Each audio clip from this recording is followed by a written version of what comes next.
Visakhapatnam railway స్టేషన్లో నేతి pure veg hotel నుంచి వేడివేడి అన్నము, వెజిటేరియన్ కర్రీస్ తీసుకొని వచ్చి మేము ఇట్లా తింటున్నాము, భోజనం చేసుకుంటున్నాం. చాలా బాగానే ఉంది. విశాఖపట్నం మీరు వచ్చినప్పుడు కూడా ఎవరైనా నేతి ప్యూర్ వెజ్లో తీసుకుంటే బాగానే ఉంటుందండి.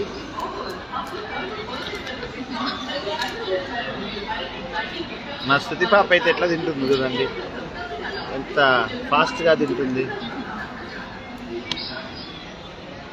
ఆమెకు పులిహోర ఇష్టం అంతా. పులిహోర తింటావు ఇంకా కొద్దిగా వేయాలా? అబ్బో,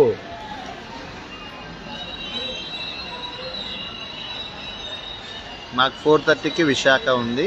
మేము భోజనం చేసుకొని 4th ప్లాట్ఫామ్కి వెళ్ళి విశాఖ రైలు ఎక్కాల.